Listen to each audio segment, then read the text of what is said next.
Assalamualaikum warahmatullahi wabarakatuh. Waalaikumsalam. Pemirsa MTGS yang saya hormati, pada malam hari ini adalah tayangan kedua dari next video yang sebelumnya. Jadi kita akan coba berbincang-bincang dengan salah satu pendiri Yayasan Zainab Bisobri pada malam hari ini. Yang konon ceritanya kita akan berbincang banyak tentang sejarah tentang adanya Yayasan Pondok Pesantren ini, yang dimana pernah selentingan kita dengar bahwa pernah dikunjungi oleh Rasulullah SAW sebelum adanya pondok pesantren ini. Baik pemirsa yang ada di rumah, sebelumnya jangan lupa like dan subscribe MTGS untuk kelancaran kami membuat konten-konten tentang Yayasan Pondok Pesantren Zainab Bisobri. Baik, assalamualaikum warahmatullahi wabarakatuh. Waalaikumsalam. Ini kita coba bertanya, apa benar ini, apa motivasi sejarah dari terbentuknya Yayasan Zainab Bisobri di Desa Gelanggang ini, yang dulu Desa Gelanggang ini seumuran saya itu daerah yang sangat, kalau Indonesia ini bagian primitif lah, karena belum ada yang berpikir tentang adanya sebuah lembaga pendidikan. Bisa dijelaskan?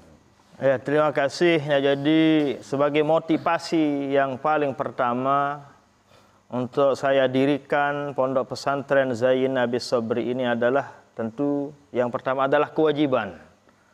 Yang namanya membangun pondok pesantren, majelis taklim, majelis dakwah, tempat mengajarkan dan menyebarkan makrifat kepada Allah, iman, Islam dan ihsan adalah kewajiban semua orang beriman. Nah, inilah motivasi utama bagi diri saya, sehingga kami bersama masyarakat yang ada di Gelanggang pada khususnya membangun pondok pesantren sebagai wadah tempat regenerasi untuk membenahi diri, untuk merubah aura wajah daripada Gelanggang yang dulu. Karena dimanapun itu, di Mekah misalnya, di Madinah Al-Munawwarah atau dimanapun, yang bisa merubah wajah satu tempat, satu negara, satu desa adalah ilmu tentunya. Ya, karena tanpa ilmu tidak bisa akan berubah. Contohnya di Mekah, alhamdulillah, sebab diutusnya Rasul sallallahu alaihi wasallam yang membawa ilmu, baik menyangkut ilmu dunia maupun ilmu akhirat. Sebab itulah wajah Makkah Al-Mukarramah berbeda, tidak seperti wajah-wajah atau aura di zaman jahiliyah dulu. Demikian juga halnya, alhamdulillah wa syukrulillah, setelah adanya pondok pesantren, tentu kita syukuri dan tidak bisa kita ingkari perubahan yang begitu drastis yang ada di Gelanggang pada khususnya dan Sakra Timur pada umumnya. Kenapa? Karena kader-kader kami, karena alumni-alumni kami, ada yang jadi merbot, ada yang menjadi khatib, ada yang menjadi ustaz, ada yang menjadi polisi, ada yang menjadi TNI, ada juga yang menjadi TANI alias Tani begitu. Ya, ada juga seperti itu. Baik Bapak Pangguru, ini sangat menarik sekali. Di daerah yang sangat primitif yang saya tahu, itu seumuran saya dulu, yang istilahnya notabene jarang sekali ada orang yang mampu di situ. Karena jujur saja ini daerahnya kan istilah Sasak itu tempat rudat. Ya. Kalau sudah hasil panen melimpah itu ada tontonan-tontonan. Kemudian ada nggak kendala-kendala di waktu pembangunan yayasan ini? Apa ada kendala apa tidak? Ya, apapun yang kita akan lakukan tentu mesti ada kendali. Tapi setiap ada kendala, ada kendali begitu ya. Mesti ada kendala, apapun profesi kita. Nabi SAW tidak lepas daripada kendala-kendala, ujian dan cobaan. Demikian juga Al-Maghfurlah Bapak Maulana Syekh, tentu waktu mendirikan Nahdlatul Wathon banyak saja kendala-kendalanya. Tapi segala model kendala tentu kita lapor ke hadirat Allah Subhanahu wa taala, sehingga dengan adanya taufik hidayah petunjuk dari Allah, semua kendala bisa kami kendalikan.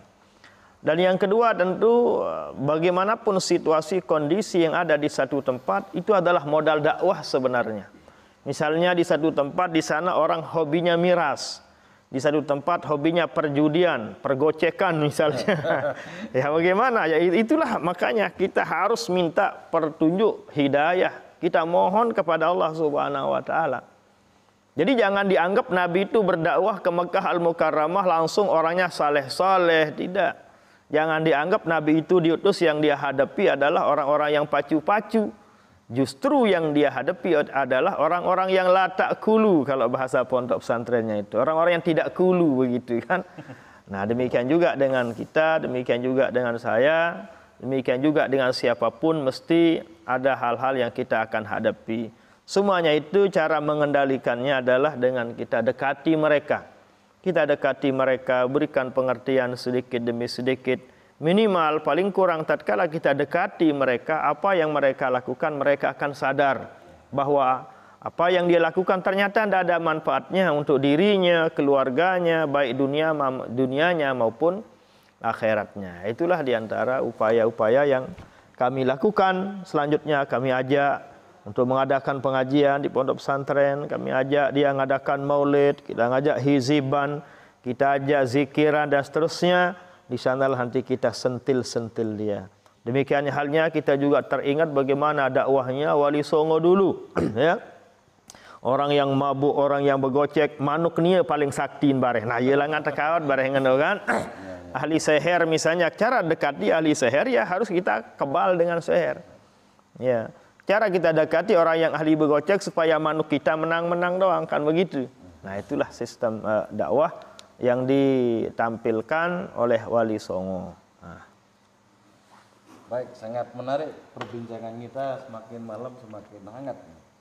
Kemudian pernah saya dengar ini selentingan bahwa Zainab bin Sobri itu pernah didatangi oleh Rasulullah. Ini bahasa sekarang itu apa tidak hoax atau sekedar info yang beredar di masyarakat itu apa betul apa bagaimana ini Pak Tanbur? Iya.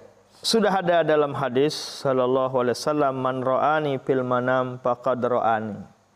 Siapa saja yang pernah melihatku sekalipun di mimpi, faqad ra'ani, benar-benar orang itu sudah melihatku, sabda Nabi. Nah, jadi yang ada di kalangan siswa atau sebagian masyarakat, informasi yang didengar itu adalah itu hanya berupa mimpi, bahwa memang benar saya atau pondok pesantren kita di Gelanggang ini didatangi oleh Rasul sallallahu alaihi wasallam. Seingat saya hanya 2 kali. Yang pertama adalah dulu waktu belum ada sama sekali baru ada galian. Tatkala ada galian, belum ada batunya, belum ada cakarnya, belum ada segala-galanya, sekedar penggalian. Tapi sayang waktu itu datang hujan. Akhirnya semua lubang-lubang galian pondasi ini terpenuhi dengan air hujan. Singkat cerita, di sanalah datang Rasul sallallahu alaihi wasallam dan beliau menghunjamkan dirinya. Bahasa Sasaknya nimpruh bahasa Indonesia ya. Beliau menjatuhkan dirinya ke lubang, ada salah satu lubang yang ada di bangunan yang di sebelah timur sana. Kenapa demikian? Karena waktu itu adalah kami kedatangan salah satu guru kami di Mekah namanya Sayyid Nabil Gamri namanya. Setelah beliau datang setelahnya Rasul sallallahu alaihi wasallam datang dan nyebrung ke lubang tersebut. Alhamdulillah berkat itu bangunan ini melesat sekali. Berkat saya mimpi dengan bertemu dengan Rasul, bukan bertemu didatangi, cuma saya menyaksikannya. Nabi itu nyebrung di salah satu lubang yang ada di pondasi di paling timur. Alhamdulillah berkat itu bangunan ini melesat, siswa-siswi juga alhamdulillah berlipat. Nah, yang kedua kalinya setelah bangunan itu datang, saya saksikan lagi Rasul sallallahu alaihi wasallam berdoa di salah satu kelas yang ada. Siswa pada waktu itu full sabol kalau bahasa pancornya itu ya. Kalau bahasa Mekahnya milian katanya itu ya. Penuh dengan siswa, siswanya duduk di bangku. Di setiap bangku ada 3 orang, ada 4 orang. Nah di sanalah Rasul sallallahu alaihi wasallam berdoa. Apa doanya? Cuma tidak kami dengar doanya. Cuma saya berdiri di belakangnya, belakang kiri Rasul sallallahu alaihi wasallam, dan Nabi berdoa, siswa-siswa juga, santri-santriwati pada waktu itu, hanya satu kelas, tapi kelasnya sabol. Ikut ngamin, amin, amin. Sebentar itu, tidak lama lah, paling 2, 3, 4 detik, tidak lama. Nah itulah mungkin yang dimaksud dengan orang-orang itu bahwa pondok pesantren Zain Nabi Sobri Gelanggang Sakti didatangi oleh Rasul sallallahu alaihi wasallam. Alhamdulillah ya selama ini sudah 2 kali lah. Sebelum adanya sekali, yang keduanya adalah tatkala sudah jadi satu kelas di sana, masya Allah, Rasul sallallahu alaihi wasallam mendoakan. Itulah yang kami sangat rasakan, sehingga pondok pesantren kami sangat-sangat merasa pesat, baik pembangunannya maupun siswa-siswinya. Padahal sebelumnya, masya Allah, ketua pembangunannya gonta-ganti. Selama 2 tahun terbengkalai, bongkar pasang ketua pembangunan. Tidak ada yang kuat. Ada yang mau mau buat tetaring aja sulit. Jauh tereng sekek doang sulit pada waktu itu. Tapi alhamdulillah itu izin dari Allah sudah. Itulah perjalanan pondok pesantren kami. Pak Guru, ini pernah juga saya dengar ketika yayasan ini baru di tengah perjalanan itu katanya ini konon katanya ada salah satu tukang dulu pernah saya dengar ada sejenis mobil yang membawa semen satu mobil lah begitu. Apa ini sekitar subuh katanya itu apa benar atau bagaimana atau cerita hoax ini? Itu istilahnya hal yang bersifat metafisik. Metafisik gitu ya. Gaib lah bahasa kerennya, bahasa gaib begitu. Jadi tentu ini orang-orang yang tertentu yang bisa menyaksikan, melihat hal itu.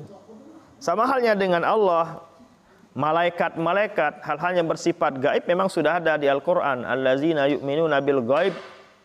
Orang-orang yang beriman kepada yang gaib, itulah yang orang yang muflihun. Orang yang beriman adalah orang yang beriman kepada gaib. Malaikat ada di kanan, ada di kiri, ada rakib, ada atid. Tidak bisa dibuktikan itu. Yang sebagai tolak ukur barometer adalah iman dan keyakinan kita kepada hal-hal yang gaib. Nah, jadi hal yang seperti diceritakan itu sering terjadi. Baik di zaman Bapak Maulana Syekh sampai saat ini sering terjadi. Ya, memang itu bukan hanya itu saja. Terkadang di malam, keheningan malam, ada kedengaran orang kerja.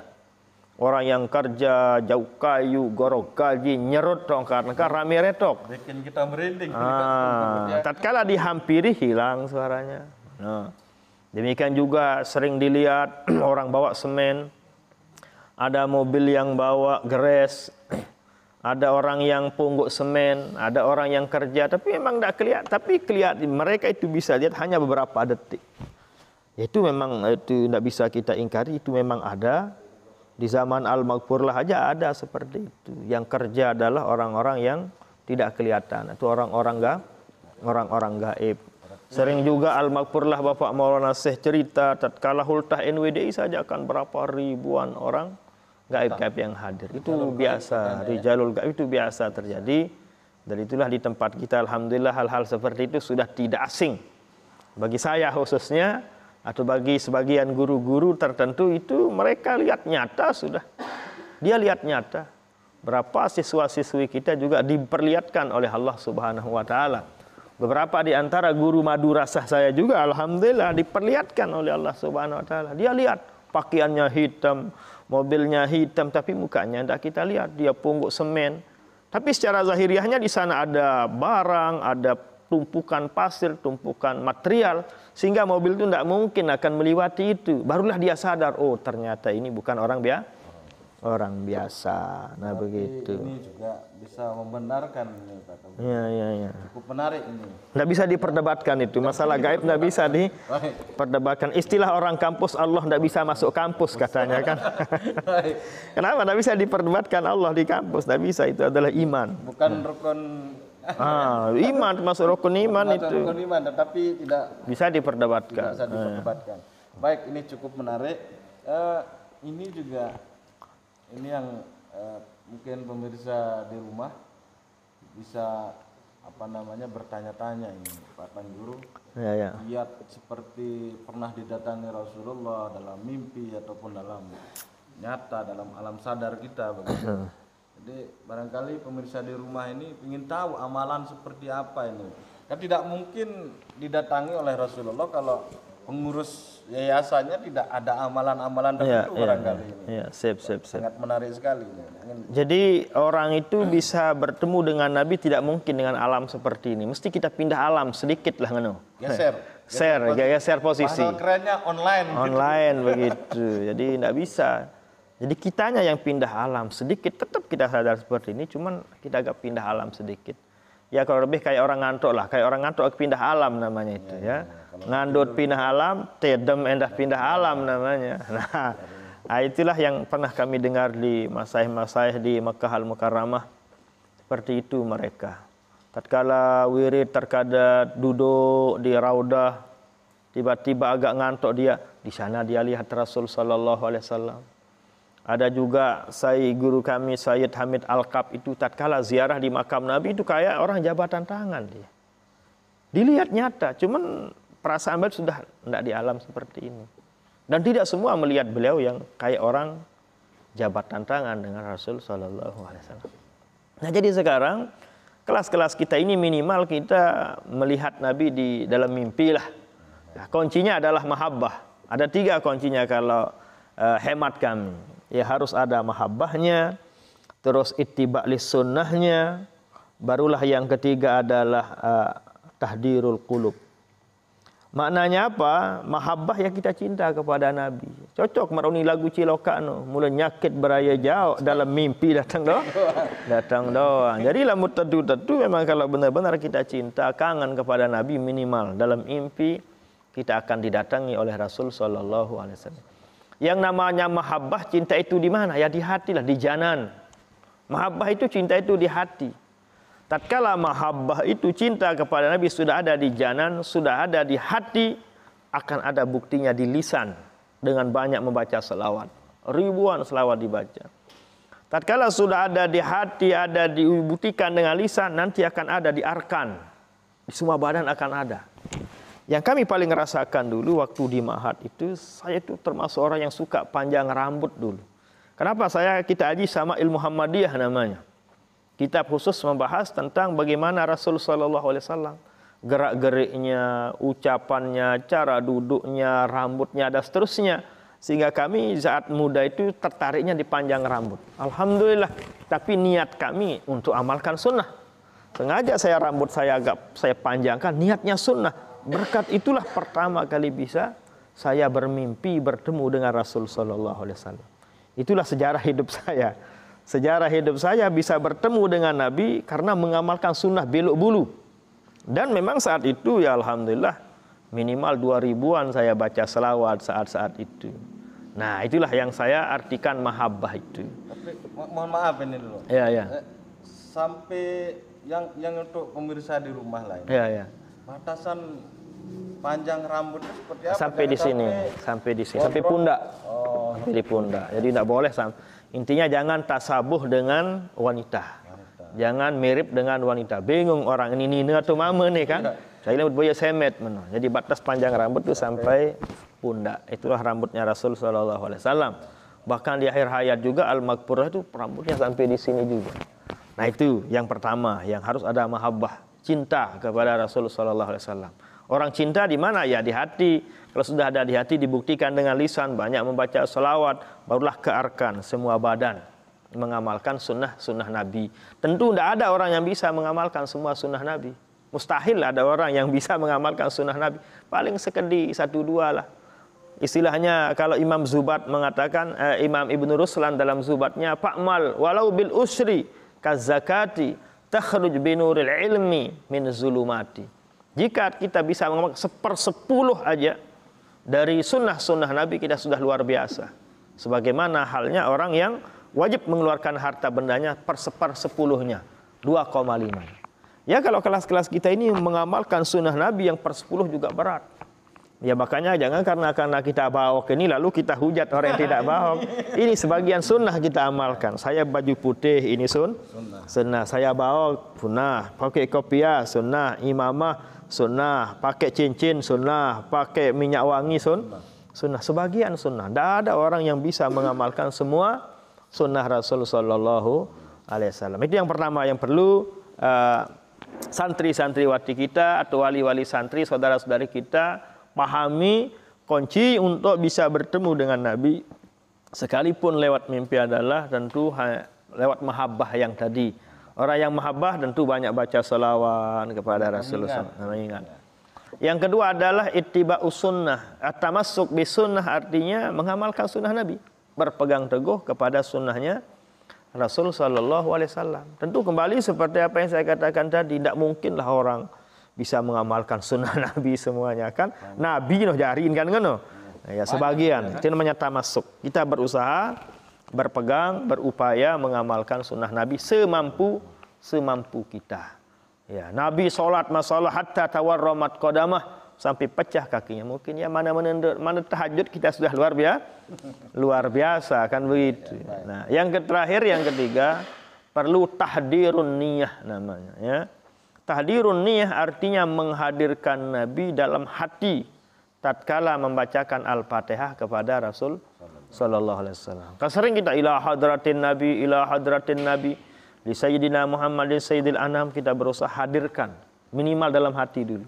Nah, kecuali kalau kita pernah bertemu dengan Nabi, bisa kita hadirkan wajah Nabi atau apanya Nabi yang pernah kita lihat. Apakah pernah kita lihat rambutnya? Kita lihat imamahnya, lihat jubahnya, itulah yang kita hadirkan tatkala membaca Al-Fatihah. Berarti harus mengingat. Mengingat, kita hadirkan. Seperti kita, misalnya Anda pernah lihat apa? Apa misalnya? Makamnya misalnya. Makam, ya makamnya. Gambar-gambar juga. Foto, ya silahkan foto. Apa saja yang pernah dilihat yang ada kaitannya dengan Rasul Sallallahu Alaihi Wasallam dalam bayangan, dalam benak kita tatkala membaca Al-Fatihah. Nah, itu kesimpulannya. Jadi mahabbah, tamassuk bis sunnah, tahdirun niyah. Jadi 3 lah hemat kami dalam hal ini. Ya mungkin terlalu amalan yang berat-berat yang berat. Ini yang ringan-ringan aja lah.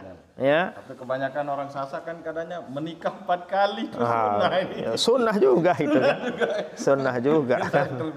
Beda-beda ya bukan menu. Itu sebabnya saya katakan kadang orang alim saleh dia lagu satu istrinya. Berarti dia tinggalkan sunnah Nabi dalam hal itu. Nah, itu makanya kurang lebih doang. Plus minus gitu. Baik, cukup menarik ini mungkin untuk pribadi saya bisa mengamalkan ini pada mudah-mudahan. Dia pemirsa di rumah juga pemirsa MPGS yang di rumah bisa mengamalkan. Mudah-mudahan ya, siap. Dan di akhir-akhir ini kan banyak yang istilahnya kelalah dengan media, kelalah dengan HP, jarang ada yang bersolawat. Mungkin barangkali dengan menonton MPGS ini nah, kita bisa berubah lah. Mudah-mudahan. Bisa mana-mana aja berselawat sekali. Iya, sekali dua ya. Ingat bisa rajin lalu sang dia. Iya. Makam teh. Rajin lalu berselawat. Itu saja barangkali. Terima kasih banyak untuk malam hari ini dan mudah-mudahan ini sebagai amal ibadah. Assalamualaikum warahmatullahi wabarakatuh. Waalaikumsalam warahmatullahi wabarakatuh.